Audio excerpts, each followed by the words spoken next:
मुश्किल जीना यहाँ, जरा हटके जरा बच के, ये है बम्बे मेरी जान। हा हो ही हा हा।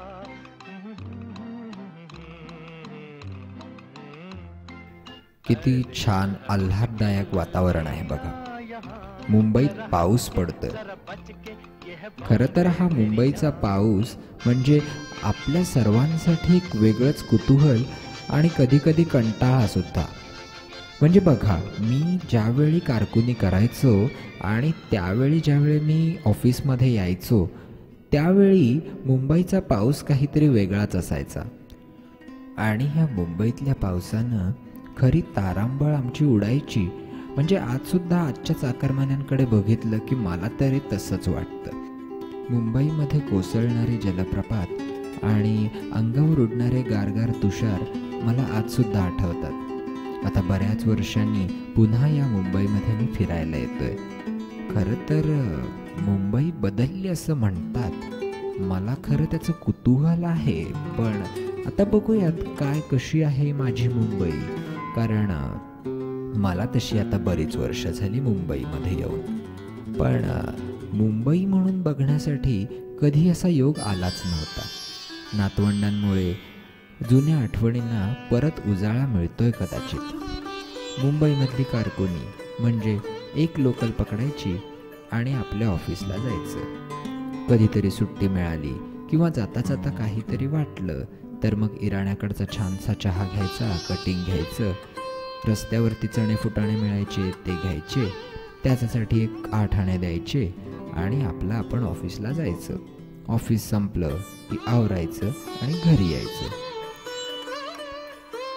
पण मुंबईचा सूर्योदय मला रेल्वेतून नक्कीच दिसायचा. पण हा सूर्योदय बघण्याची मजा आज मी कितीतरी दिवसांनी पुन्हा घेतोय. उडणारं विमान असेल किंवा धावणाऱ्या त्या भरधाव गाड्या असतील किंवा बाजूने पळणारी झाडं असतील, म्हणजे अगदी बालपणीचा काळ सुखाचं जसं म्हणायचे किंवा म्हणतात तसंच वाटतंय.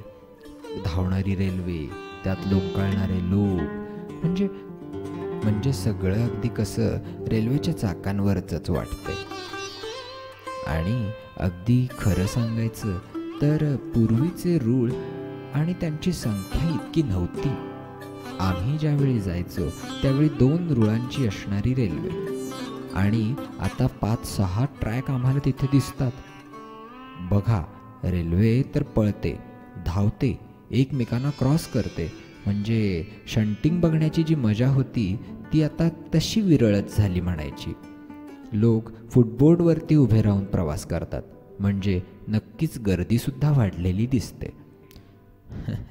हल्लीची मुलं हेडफोन वगैरे यूज करून प्रवास करतात, गाणी ऐकत. आम्हाला आपला रेल्वेचा रिदमच छान वाटायचा.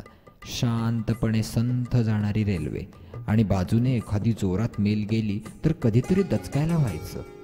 हल्ली कितीतरी ठिकाणाहून लोक मुंबईमध्ये येतात. लांब लांब राहतात हल्ली लोक. कित्येक किलोमीटरचा प्रवास करून आज मुंबईमध्ये लोक येतात. रेल्वेला खूप मोठ्या प्रमाणात याच्यामुळे चलन उपलब्ध झालं.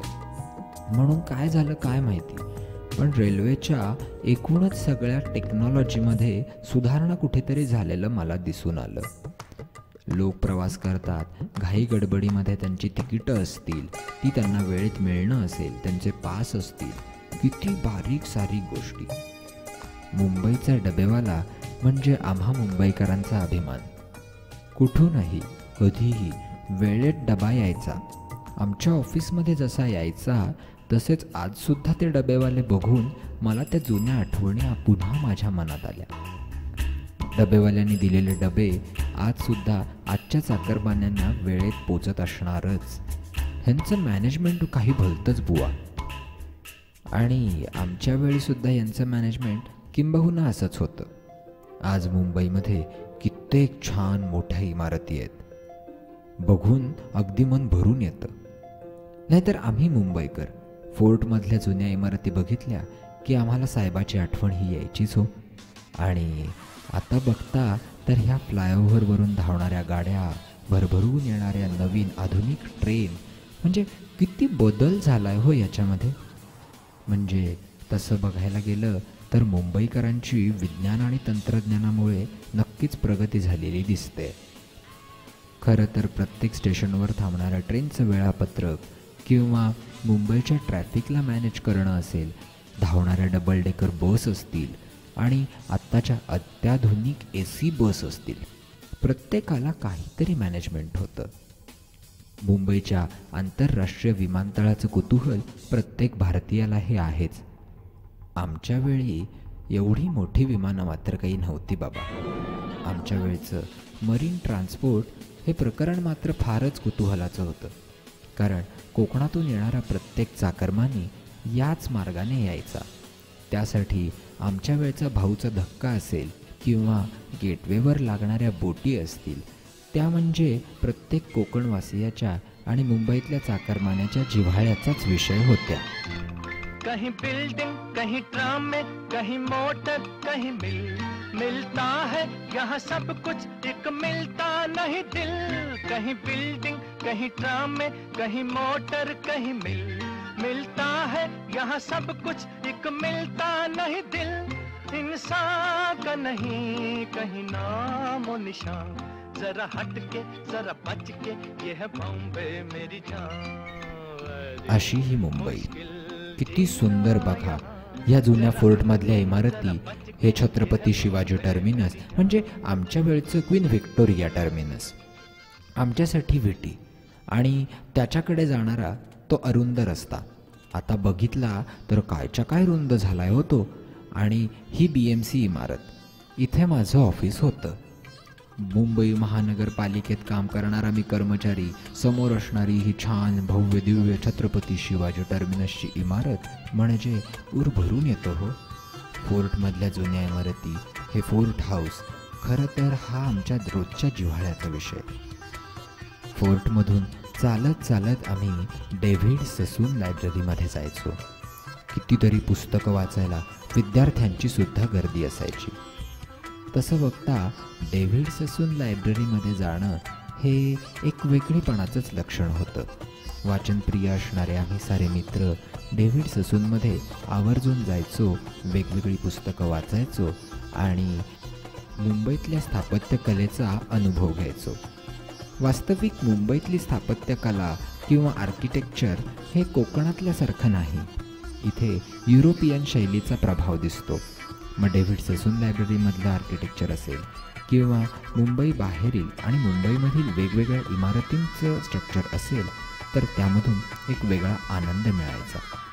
मुंबईमध्ये लागलेल्या बोटी म्हणजे गावाकडे जाण्याची एक खूणच. या बोटी दिसल्या की गावाची ओढ आपसूक मनात यायची आणि मग वाटायचं, माझी पंढरी येथे, येथे चिराम, सुखासुखी घाम कष्टाचा. अशी ही मुंबई, जिथे आंदोलनं, मोर्चे, सगळं काही व्हायचं. आम्ही सर्वांचे साक्षीदार. मुंबईमधल्या वेगवेगळ्या इमारतींवरती अनेकदा रोषणाई केली जायची, पण ती आजच्या एवढी भव्य दिव्य लखलखाटाची नसायची. इथे काचांचा खुबीने वापर केलेला असायचा. तिथे टेबल लॅम्प होते, तावदानं मोठी होती. शिवाय बेल्जियमच्या आरशांचा सुद्धा वापर एका विशिष्ट तंत्रज्ञानामध्ये केलेला असायचा. त्यामुळे मुंबईतली कुठलीही कॉन्फरन्स रूम असेल तर ती अगदी शायनिंग वाटायची. मुंबई पोलीस. हा मुंबई पोलीस म्हणजे मुंबईकरांसाठीचा संरक्षक सोबतीच. सदरक्षणाय खलनिग्रणाय असं त्यांचं ब्रीदवाक्य खरंच सार्थ करतात. हे अहोरात्र मुंबईकरांच्या सुरक्षेसाठी झटतात मुंबई पोलीस. त्यांच्या हातातल्या आत्ताच्या गन बघितल्या की त्यावेळी लाठी घेऊन फिरणारे मुंबई पोलीस आठवतात. Bullet proof jacket, bullet proof helmet, हे त्यांच्याकडचं वेगवेगळं शस्त्रास्त्र किंवा शस्त्रसामग्री बघितली की खरंच आत्ता काळ किती पुढे गेला आहे ह्याची एक झलक बघायला मिळते. मुंबईतल्या रस्त्यांवरून सहज धावताना पुन्हा जुन्या चाळी दिसल्या. पुन्हा त्या आठवणी मनात रुंजी घालून गेल्या. क्रेन दिसली, मेट्रोची स्थानकं दिसली आणि रस्ते भरधाव धावत असताना तिसऱ्या मजल्यावरच्या उंचीचे फ्लायओव्हर बघून आणि उंच भव्य दिव्य इमारती बघून खरंच आपण या मुंबईत वावरलो का असं प्रश्नही उभा राहिला. खरंच तंत्रज्ञानानं एक वेगळी किमया साधलेली दिसते इथे. म्हणून कधीकधी वाटतं, बदलले विश्व बदलले विश्व माझा भूतकाळ, सर्वात संचार अस्तित्वाचा. बघा, मुंबई धावते आहे अजून सुद्धा. मोठ्या मोठ्या कंपन्यांची हेडक्वार्टर्स इथे आहेत. अर्थात ती आधीही होती, पण त्यांचं बदललेलं स्वरूप पाहता कधी काळी आम्ही या मुंबई नगरीत होतो आणि याच जागेवर होतो यावर विश्वासही बसत नाही. गिरण्यांचे भोंगे ऐकू येत नाहीत, पण ते दिसतात. गिरण्यांच्या आठवणी, गिरणी कामगारांची आंदोलनं, त्यांचे प्रश्न पुन्हा पुन्हा माझ्या मनात रुंजी घालतात. भव्य असे स्कायवॉक आणि सोनेरी किरणांनी उजळून गेलेले रस्ते पाहिले की जणू काही ही तेजस्वी वाटचालच वाटते. भरधाव धावणाऱ्या गाड्या, तो तेजस्वी प्रकाश, रुंद आणि विस्तीर्ण पसरलेली मुंबई, सागरालाही नतमस्तक व्हावे वाटेल असे आकाशातून जमिनीकडे झेपावणारे हे उड्डाणपूल. म्हणजे मुंबईकरांसाठीची ही अत्याधुनिक टेक्नॉलॉजीच.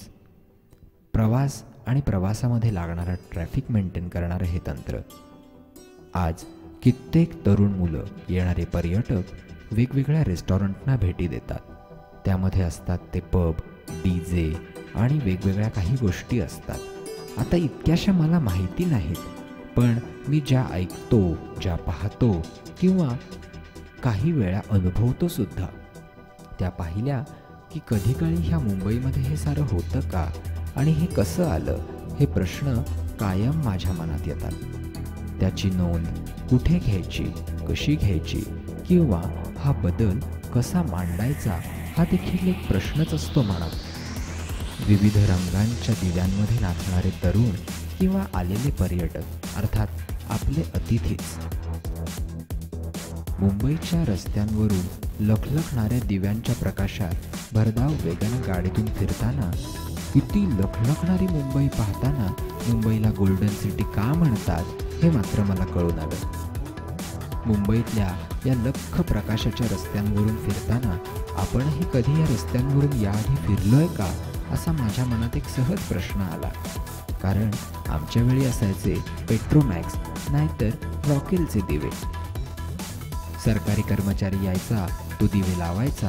दिवे लागण्याची वेळ झाली की आमच्यासारखा चाकरमानी घराकडे पळायचा. पण आज या भव्य दिव्य अशा छान लखलखणाऱ्या रस्त्यांच्या बाजूने उभे केलेले फुटपाथ, लोकांना चालण्यासाठी उपलब्ध करून दिलेल्या सोयी, भरधाव वेगाने येणाऱ्या गाड्यांसाठी बनवलेले आकाशाकडून जमिनीकडे झेपावणारे उड्डाणपूल पाहिले की मनात खरंच प्रश्न येतो. खरंच मुंबई बदलते आहे, मुंबई बदललेली आहे आणि कदाचित मुंबई बदलेल सुद्धा. विविध आकर्षक दिव्यांमुळे मुंबईमध्ये वेगवेगळे फेस्टिवल्स होऊ लागले. नुकताच काळा घोडा आंतरराष्ट्रीय कला महोत्सव इथे झाला. तिथे भेट दिली तर कितीतरी मोठ्या पटीने तिथे पर्यटक आलेले दिसले. सिक्युरिटी असेल किंवा पर्यटकांना किंवा व्हिजिटर्सना दिलेल्या सोयी असतील, स्टॉलची संख्या असेल किंवा तेथे खरेदी करण्यास आलेल्या ग्राहकांची संख्या, सारं पाहता आमच्या वेळचं काळा घोडा मला आठवलं. काळा घोडा ही मुंबईची ऐतिहासिक जागा. मुंबईमधील या काळ्या घोड्याच्या रस्त्यांवरून फिरताना जुन्या रिदम हाऊसची आठवण झाली. येथे असणाऱ्या जहांगीर आर्ट गॅलरीची देखील आठवण झाली. आणि मुंबईत आम्हाला गल्लोगल्ली चित्रपट दाखवणारा चाचा आम्हाला या फेस्टिवलमध्ये परत भेटला. स्केचिंग करणारे कलाकार पाहिले आणि मला NCPAची आठवण झाली. आणि या आठवणीच्या दरम्यानच मला एक कलाकार भेटला. My name is Fiorenzo Senese and I'm a manager and photographer. So it's a sort of Dr. Jekyll and Mr. Hyde life. I'm shooting since I was a teenager, and I started with my father's camera that was Zeiss Ikon of 1954, and I still use that camera together with modern digital cameras. Because for my job I change different countries. Okay. And in this period I live here, and I find also that it's a very interesting place for shooting. Okay. And I'm enjoying my stay both for my job and for my passion, that is the photography. This is a collection of memories, and it is mainly linked to the emotions that we can live in our life. And sometimes after a long time, in some cases you don't remember very well if something that you lived was real or was a dream that you had nighttime. So memories and dreams and visions mingle a little bit, and you have no more the perfect vision of what you lived many years ago. And this is matching with the Impressionist painting. I refer also to Impressionist painting. Yeah. With vivid lights, overexposures, underexposures, shadows, and something that is strengthening the image. In these photos, including this one in Malabar Hill, I found an incredible grace in people, also the poorest people. Okay. That one in particular, because that lady is working in Dobigat, in the laundry, and she's under a very violent sun, Okay. doing something that is very hard working, but in any case she has a wonderful grace. And that very moment in which she's launching those clothes, it is the essence of what I find in this city. The dignity, the grace, also in the poorest people. But Mumbai is a classical megalopolis in which you have plenty of opportunities. It's a wonderful place where staying for opportunities for young people also. There is a lot of ferment in social life, in art, culture, in the love for discovery, new things, new areas. And in any case, it is not an easy city with a lot of traffic, a lot of problems for moving. But those are problems that are in all the megalopolis around the world. So I can say that I see most the positive points, the positive opportunities given by the city.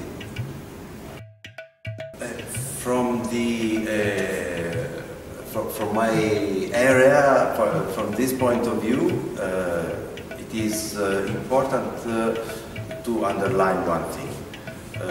Some areas of technology should be implemented a little bit more. You don't find all the types of technology, modern technology applied to the photography, for example. It would be better also for young generations to have more technology at disposal, immediate disposal, without the high cost of the technology that you find in the city. This is the only point. But on the other side, you can find everything, and the development of technology is fast, and you can find everything from that point of view. I'm proud to be a Mumbaiker. हे असे कलाकार. या कलाकारांबरोबरच युरोपातून मुंबईमध्ये आलेल्या ब्रिटिशांनी तंत्रज्ञान सुद्धा आणलं आणि हे सारं काही शक्य झालं याच विज्ञान आणि तंत्रज्ञानामुळे. मुंबई बदलली, पण मुंबई हे माझं जीवन होतं, आहे आणि राहील. अशी सुंदर मुंबई, आपली, आपणा सर्वांची लाडकी मुंबई, मोनोरेलची मुंबई, रस्त्यांची मुंबई, रेल्वे आणि मरीन ट्रान्सपोर्टची मुंबई, चाकरमान्यांची मुंबई, घाई गडबडीत ऑफिसला पोहोचून सगळ्यांची सर्व सेवा करणाऱ्या चाकरमान्यांची मुंबई, घाई गडबडीत आपला संसार सांभाळत सर्वांना सांभाळून घेत आपल्याला पुढे नेणारी आपली मुंबई. याच मुंबईचा तुमच्या माझ्यासारखाच एक सामान्य नागरिक, जो आज बदललेली मुंबई पाहतोय. वयाच्या या 80व्या वर्षाच्या टप्प्यामध्ये सुद्धा या मुंबईला पाहताना खरंच पुन्हा तरुण झाल्यासारखं वाटतंय. किती भव्य दिव्य प्राकार असणारं हे भारताचं प्रवेशद्वार. इतक्या दिवसांनी मुंबईमध्ये आलो. मुंबई भरभरून पाहिली तरी सुद्धा मुंबईचं असणारं आयुष्य, मुंबईचं असणारं रोजचं जीवन पुन्हा नव्यानं पाहताना त्याच मुंबईची मला आठवण होते आहे. अतिशय सुंदर पद्धतीने मेंटेन केलंय बरं का इथलं. आणि हा उजळलेला गेटवेचा परिसर, लागलेले भव्य दिव्य रोषणाई करणारे दिवे आणि सर्वांना अतिशय मनापासून सांभाळणाऱ्या या मुंबईमध्ये माझा हा प्रवास आज इथेच संपूर्ण होतो आहे. पुन्हा ही मुंबई बघताना मला खूप खूप बरं वाटलं. विज्ञान आणि तंत्रज्ञानाला मी खरंच मनापासून धन्यवाद देईन. ते फक्त या मुंबईला मला नव्याने दाखवल्याबद्दल. हे शक्य झालं त्याचंच अपत्य असणाऱ्या कॅमेऱ्यामुळे. Thank you Mumbai. Thank you, science and technology.